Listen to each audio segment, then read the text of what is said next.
ठीक है। सर ये करीना कपूर कौन है?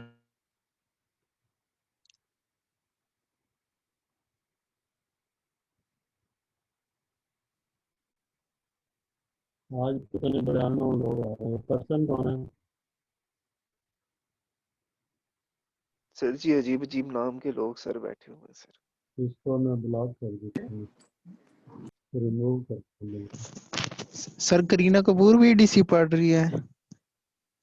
जी मैंने उसको रिमूव कर दिया। और पर्सन कौन है?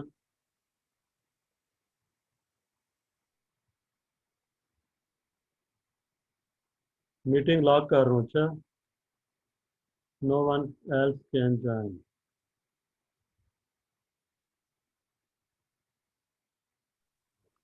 आ गए ठीक है।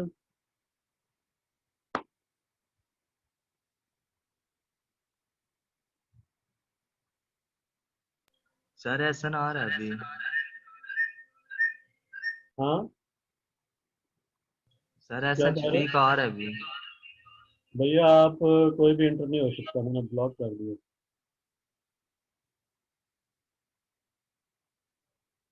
और ये पर्सन कौन है? इसको भी मैं रिमूव कर। सर सर उनका लाइट का इशू था इसलिए ना, तो फ्लैट पे इसलिए वो वो भी इशू है, म्यूट मुझे हो नहीं गया। पता। मैं अभी ये रिमूव कर रहा हूँ।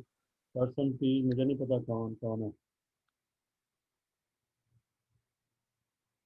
ठीक है। अभी अदनान है, आयशा, बुरहान। बुरहान आप माइक उसमें लैपटॉप से भी हो। हसीब हैं, हसनैन। और ये हसनैन भी 2 दफ़ा आ रहा है।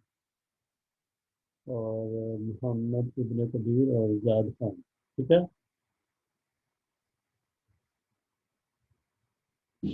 जी सर। ठीक है।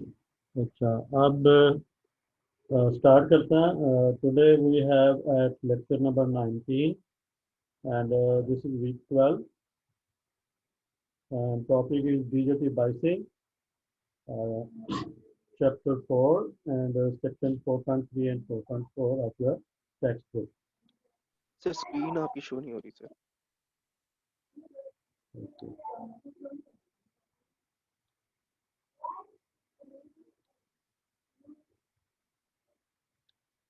ठीक है। So जी sir. we have today we are at lecture number 19 and week 12. Topic is BJT biasing from chapter 4 and we are at section 4.3 and 4.4. Okay. And this is your book, section 4.4,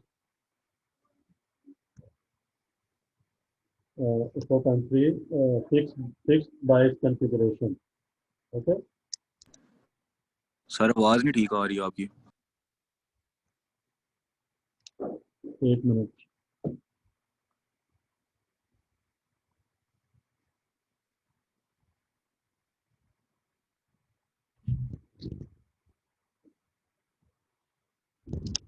अस्सलाम वालेकुम sir.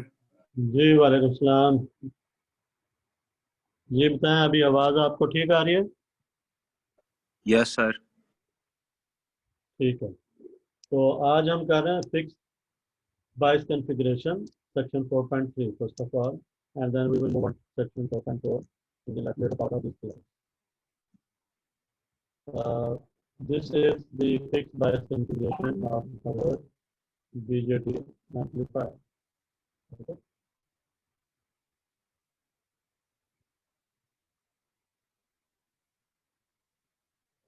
Right?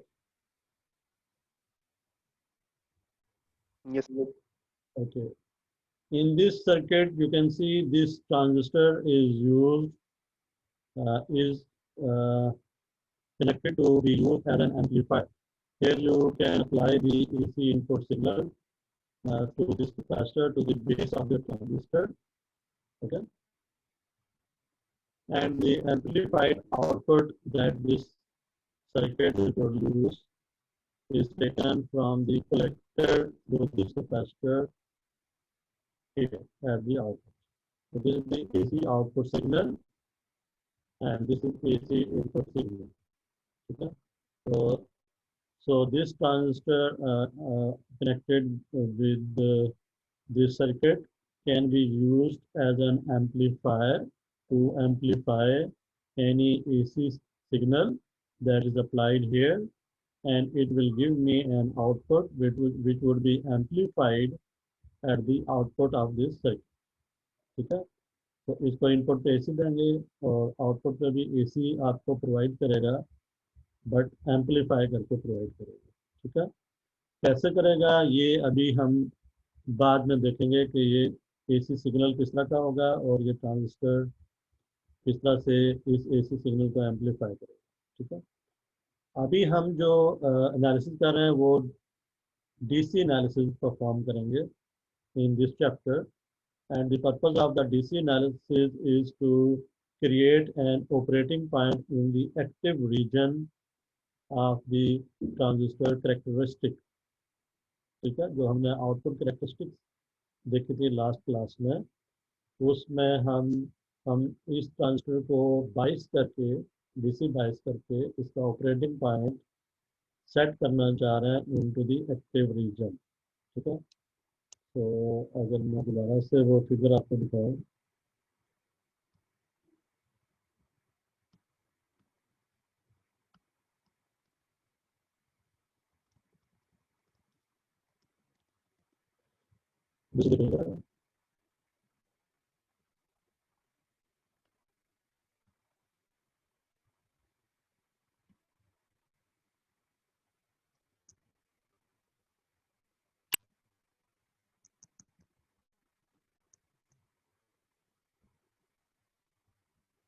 okay. So this is the characteristic of the transistor in which we want to set an operating point in this region, in this white region। Okay, इसमें yes हम operating point इस reason में set करना चाह रहे हैं, या वो पॉइंट सी भी हो सकता है, पॉइंट बी भी हो सकता है, पॉइंट डी भी हो सकता है। ठीक है ना, बट यू कैन सी कि जो इस रीजन में जो आपका मिडल पॉइंट है ना, which lies about in the middle of the active region would be the optimal point for the transistor to be used as an amplifier। ठीक है, तो हम कोशिश करेंगे जो हमारा Q पॉइंट है वो इस रीजन में कहीं मिडल के ऊपर होगा। इसके बाद हमने जब लोड लाइन ड्रॉ की थी तो लोड लाइन के मिडल पे कहीं इसका हम ऑपरेटिंग पॉइंट सेट करना चाहते हैं। ठीक है, so objective of the DC biasing is to create an operating point at the middle of the active region। अच्छा, अब अगर आप इस सर्किट में गौर से देखें तो इसमें AC भी अप्लाइड है और DC भी अप्लाइड है। ये जो DC आपको VCC सप्लाई नजर आ रही है, सर आपकी आवाज सही नहीं आ रही। Yes sir.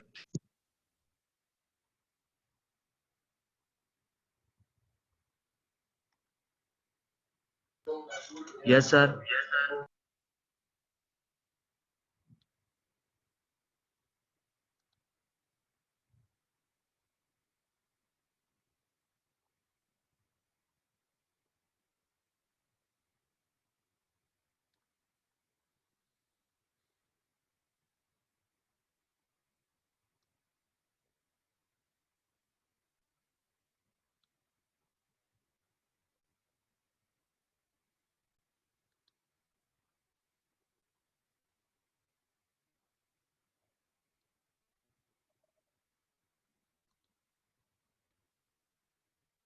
पहले मैं कर सकता हूँ तो अपना मोबाइल से करते हैं लॉगिन। ठीक है, and then see। एक मिनट होल्ड कीजिए।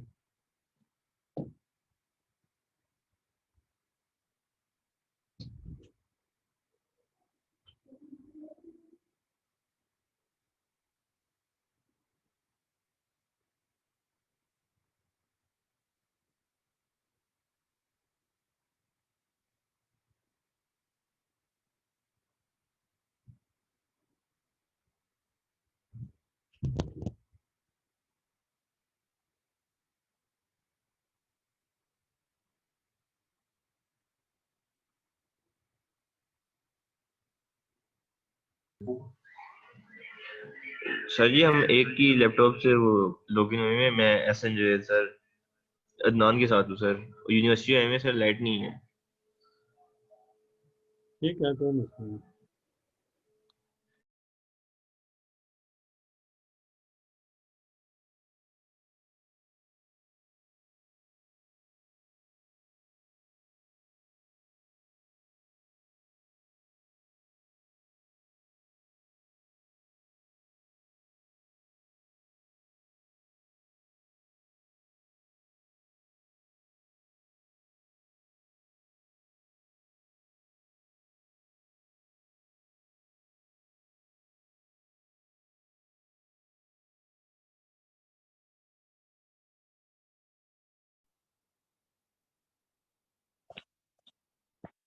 स्टूडेंट्स आपको हेलो, सर आवाज गूंज रही है बहुत ज्यादा। एको हो रहा है। अच्छा, एक मिनट।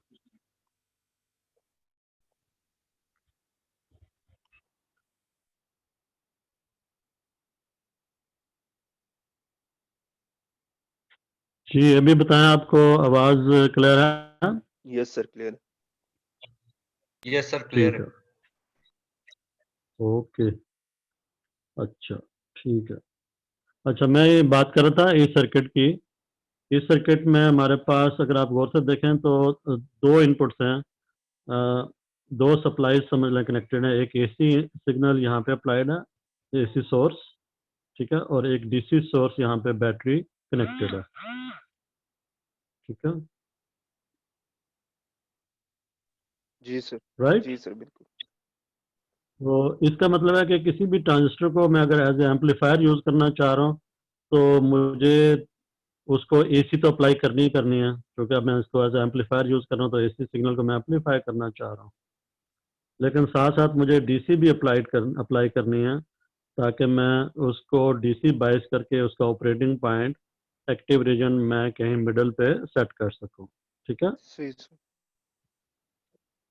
ओके। तो इस सर्किट में चूंकि अब दो सोर्सेज कनेक्टेड हैं, एसी सोर्स भी और डीसी सोर्स भी है, तो इसका एनालिसिस मैं फॉर सिंप्लीफिकेशन सुपरपोजिशन के साथ कर सकता हूँ।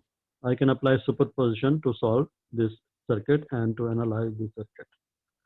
तो सुपरपोजिशन के अकॉर्डिंगली मैं पहले इसका डीसी एनालिसिस अलहदा से परफॉर्म कर दूँ और एसी एनालिसिस अलहदा से परफॉर्म कर लूँ और एंड पे रिजल्ट को मैं ऐड कर लूँ, ठीक है। जी सर। तो अब इस चैप्टर में हम थ्रू आउट सिर्फ डीसी एनालिसिस करेंगे और एसी सोर्स को हम क्या कर लेंगे, हम for the time being zero consider करेंगे, क्योंकि सुपरपोजिशन में हम जब एक सोर्स के साथ एनालिसिस करते हैं तो दूसरे सोर्स को हम जीरो कर देते हैं, ठीक है। तो जब हम इस एसी सोर्स को जीरो कर लेंगे तो इस सर्किट में क्या क्या चेंजेस आएंगे। नंबर वन, जो ये कैपेसिटर है ये ओपन सर्किट हो जाएगा, ये कैपेसिटर भी ओपन सर्किट हो जाएगा। तो जितने भी कैपेसिटर्स हैं वो ओपन सर्किट हो जाएंगे, क्योंकि कैपेसिटर ओपन डीसी के लिए स्टेडी स्टेट में ओपन सर्किट बिहेव करते हैं, ठीक है, ये आपको पहले से पता है, सही है। तो with AC source 0, look at the figure 4.3. With AC source not connected or 0, these capacitors would be open circuited and you are only left with the rest of the circuit, ठीक है। तो आपके पास ये सर्किट अब बाकी रह जाएगा। अब इस सर्किट का जब मैं डीसी एनालिसिस कर रहा हूँ तो डीसी एनालिसिस में मैं ये जो ट्रांजिस्टर के जो करंट्स हैं वो फाइंड करना चाह रहा हूँ और ट्रांजिस्टर के जो टर्मिनल वोल्टेजेस हैं उनको मैं एनालाइज करना चाह रहा हूँ, फाइंड आउट करना चाह रहा हूँ। So these are the unknowns for me. Current क्या फ्लो कर रहा है और जो वोल्टेज हैं टर्मिनल के ऊपर वो क्या है। ये जो वैल्यूज होंगी ये डीसी वैल्यूज होंगी, क्योंकि सर्किट में अभी हम डीसी ही अप्लाई कर रहे हैं, ठीक है। अब अगर आपको याद हो तो हमने लास्ट टाइम देखा था कि हम इनपुट साइड के ऊपर भी एक बैटरी लगाते हैं और एक आउटपुट साइड पे, कलेक्टर साइड पे भी एक बैटरी लगाते हैं, और फिर हम इनपुट लूप लिख के आउटपुट लूप लिख के हम इस सर्किट को सॉल्व करते हैं और ये क्वांटिटीज फाइंड करते हैं। लेकिन अब हम यहाँ पे सिर्फ एक ही पावर सप्लाई लगा रहे हैं, VCC। इसमें आप मुझे आइडेंटिफाई करके बता सकते हैं कि मैं इस सर्किट में इनपुट लूप मेरी क्या बनेगी और आउटपुट लूप क्या बनेगी with this single supply. Can anyone guess?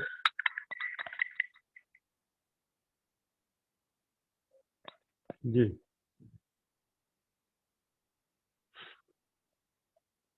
Sir इसके अंदर इनपुट जो है वो अपना जो क्या कहते हैं इसको, अपना कलेक्टर वाला वो इनपुट बनेगा और इमिटर वाला जो आउटपुट बनेगा। दोबारा बताओ। सर ये जो अपना बेस वाली तरफ से जहाँ से करंट आ रहा जी जी जी जी, है ये हमारा हो गया इनपुट, ठीक है। और ये जो हमारा कलेक्टर और इमिटर वाली तरफ से जा रहा है करंट वो हमारा हो गया आउटपुट। बिल्कुल सही। ये आपकी इनपुट लूप है जो कि वीसीसी से आरबी के थ्रू बेस एमिटर जंक्शन और ग्राउंड, ये आपके इनपुट साइड है और ये इनपुट लूप बनेगी। इसको बेसिकली इसने सप्लाई को, यहाँ पे जो दो कनेक्शंस बन रहे थे एक जो पॉइंट के ऊपर, इसको ब्रेक करके यहाँ अलग इसको शो किया, यहाँ अलग शो किया। तो ये इनपुट पे बैटरी कनेक्टेड है सप्लाई, और ये आउटपुट पे सप्लाई कनेक्टेड है। दोनों जो इनपुट और आउटपुट के ऊपर बैटरीज हैं, वो एक सिंगल बैटरी के साथ भी आप ये कनेक्शन बना के इनपुट साइड को भी बाइस कर सकते हैं और आउटपुट साइड को भी बाइस कर सकते हैं। तो एक ही voltage supply that would serve the purpose. ठीक है, ओके, जी सर, जी सर। ठीक है। तो तो अब मेरे पास ये बिल्कुल क्लियर है कि इनपुट लूप क्या बनेगी, आउटपुट लूप क्या बनेगी, and I can write the equation जो कि हम लास्ट टाइम भी हमने इनपुट लूप इक्वेशन देखी थी। उससे मैंने क्या फाइंड किया था इनपुट लूप से, आई बी। ठीक है, यस सर। यहाँ पे सप्लाई आ रही थी पहले वी बी बी, लेकिन चूंकि अब एक ही सप्लाई यूज हो रही है तो वी सी सी आ जाएगी। ठीक है, V C C minus this is 0.7 V B 0.7 divide by R. तो ये आपके पास ये input supply input loop equation बन जाएगी, और ये सर्किट में जिसने इंडिकेट किया। ठीक है, very simple. Then we can write the output loop from the same circuit, and output loop can be seen as this one, clockwise में लिए अभी। तो आउटपुट लूप हमने ये लिखी थी लास्ट टाइम, याद है? और यहाँ से VCE फाइंड की थी, VCC माइनस ICR। जी सर। ये आउटपुट लूप से, और इनपुट लूप से जो मेरे पास IB था उससे मैंने क्या फाइंड कर लिया, IC। आई सी। और मेरे पास IB भी आ गया, IC भी आ गया, तो I can find out IE as well. तो ये मेरे पास सर्किट कंप्लीट सॉल्व हो गया। मैंने सारे करंट्स भी फाइंड कर लिए और VCE भी फाइंड कर ली, VBE 0.7 होती है। ठीक है, ओके। और VB टर्मिनल वोल्टेजेस भी मैं फाइंड कर सकता हूँ, VC कितना है, VB कितना है, VE कितना है। VE इटसेल्फ ग्राउंडेड है चूंकि, तो voltage at ammeter would be 0। ठीक है,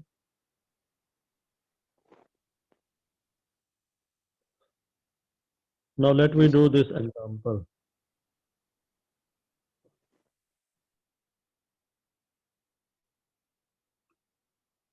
This is example 4.1.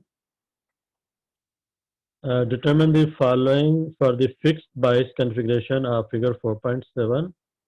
Figure 4.7 is this one. Okay, this is figure 4.7. Okay, this is the same circuit, fixed bias configuration with one battery connected. Okay, हम सिर्फ इसका DC analysis कर रहे हैं, तो ये इनपुट सिग्नल 0 होगा, कैपेसिटर ओपन होंगे, और इस सर्किट को एनालाइज करके मैं ये क्वांटिटीज करंट्स और जो टर्मिनल वोल्टेजेस हैं ये फाइंड करना चाह रहा हूँ, IB, IC एंड VCE। ठीक है, लेकिन इस सर्किट में मुझे ना ये वैल्यूज गिवन है। सप्लाई कितनी वैल्यू की है, 12 वोल्ट कनेक्टेड है। आर बी की वैल्यू मुझे गिवन है 240 kilo ohm. R C resistor collector का रजिस्टर है 2.2 किलो ओम। और बीटा भी मुझे इस ट्रांजिस्टर का गिवन है 50।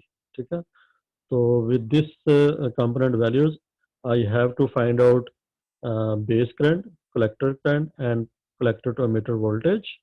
Then I need to determine the terminal voltages of the transistor VB, VC, and VBC. VBC is the potential difference between base to collector. इन दो terminals के दरमियान कितना वोल्टेज डिफरेंस होगा वो भी हमें फाइंड कर सकता हूँ once I know VB and VC. ठीक है, so these are the unknowns that I need to determine for this circuit.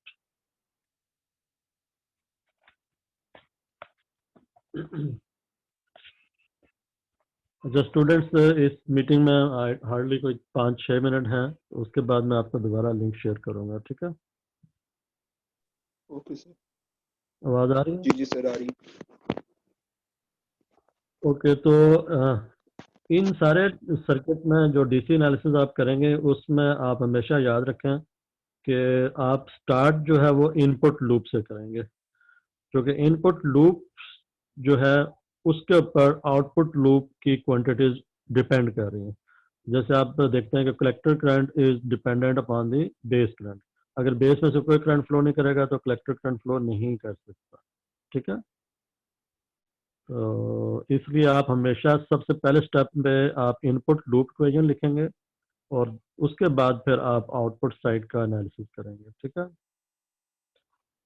तो सबसे पहले आपने आई बी फाइंड करना, तो आई बी के लिए इक्वेशन आपने डिराइव की हुई ऑलरेडी। तो when you plug these values, VCC is 12 volts, VB 0.7, and RB is 240 kilo ohm. If you compute this number, you will end up with 47.08 microampere. ठीक है, then you can find out in the next step as IC. IC is equal to beta IB. Beta is given to you 50 into IB आपने just find किया, इसको values को plug करेंगे, then you will get IC, which is 2.37 milliampere. ठीक है, then you write the output loop equation, and from that you can find out the VCE. What would be VCE? VCC minus ICRC. VCC is given as 12, IC अभी आपने find किया 2.35, and RC is given to be 2.2 kilo ohm, from which you can find you get value of 6.83 volts. ठीक है,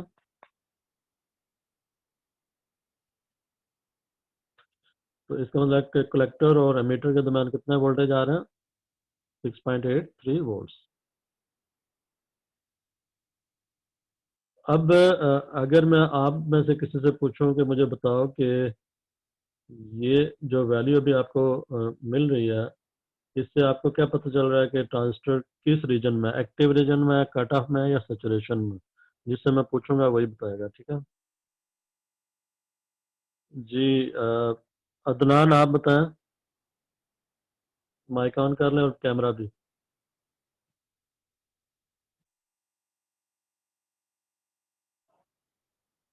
जी sir.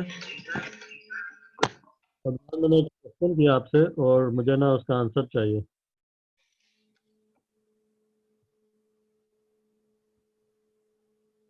क्या question क्या किया? Question sir दोबारा। ये तो गलत बात है, आपके नेगेटिव मार्क्स हैं। सर क्वेश्चन माइक ऑफ दोबारा कर बोल। दें।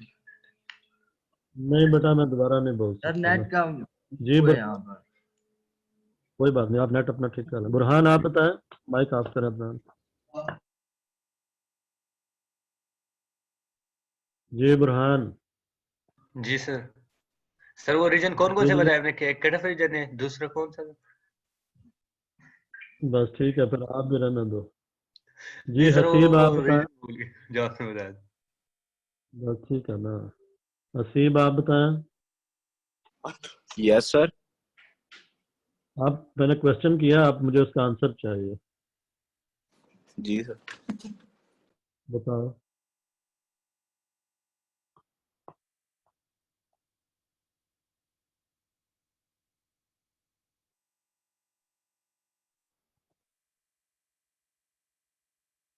जी नेक्स्ट कौन है? जी Ibne Qadeer Abbasi. Sir active region में। बिल्कुल सही, एक्टिव रीजन में है ट्रांजिस्टर, एक्टिव रीजन में, क्योंकि एक्टिव रीजन के अंदर आपकी जो वोल्टेज होती है that is between 0.2 volts and VCC. VCC is 12 volts. तो 0 वोल्ट से ऊपर 0.2 वोल्ट से ऊपर अगर वैल्यू आती है और 12 वोल्ट से नीचे कोई किसी भी रेंज में, इस पूरी रेंज में कोई भी वैल्यू अगर ट्रांजिस्टर के कलेक्टर और मीटर के दरमियान आती है तो ट्रांजिस्टर एक्टिव रीजन में होगा। ठीक है, तो अभी वैल्यू आ रही है 6.83। अब ये जरा गौर से देखें कि ये जो वैल्यू है ये इस सप्लाई वोल्टेज के तकरीबन मिडल के ऊपर है। ठीक है, हाफ के ऊपर है, तो 12 वोल्ट, ये 6 वोल्ट। तो इसका मतलब है कि आपकी जो लोड लाइन के ऊपर ये पॉइंट सेंटर में कहीं आ रहा है, तो ये ऑप्टिमल पॉइंट है। हम ये चाह रहे हैं कि ट्रांजिस्टर को डीसी बायस करके उसका जो ट्यूब पॉइंट है वो लोड लाइन के सेंटर पे लेके आए। इस तरह से हमने ये रजिस्टर्स वैल्यूज इस तरह से एडजस्ट किए हैं सारे बीटा को और सप्लाई को कि मेरा जो ट्रांजिस्टर है वो एक्टिव रीजन में मिडल पे 22 हो। ठीक है, उसके बाद आप वी फाइंड कर लें, वीसी फाइंड कर लें और फिर वीबीसी, वीबी और वीसी को माइनस करेंगे तो वीबीसी आ जाएगा। ये बता रहा है कि बेस और कलेक्टर दोनों की दरमियान जो पोटेंशियल डिफरेंस है वो नेगेटिव है। ये बता रहा है कि base is at lower potential than collector by this much, और otherwise collector is more positive than base by 6.13 volts. इसका मतलब कि कलेक्टर के ऊपर voltage as compared to base 6.13 volts है, तो कलेक्टर बेस जंक्शन क्या होगा, रिवर्स बायस होगा। ठीक है, with the negative sign revealing that the junction is reverse biased. ठीक है, so as it should be for the linear amplification. So for linear amplification, for base emitter junction should be forward biased and base collector junction should be reverse biased. ठीक है,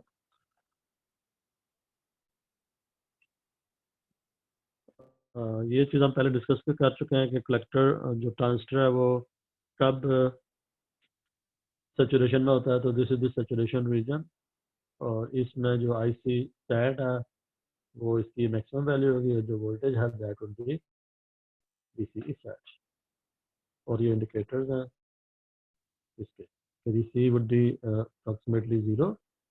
The collector to emitter junction, collector to emitter terminals would be short circuited. Okay? And this is the value of IC sat.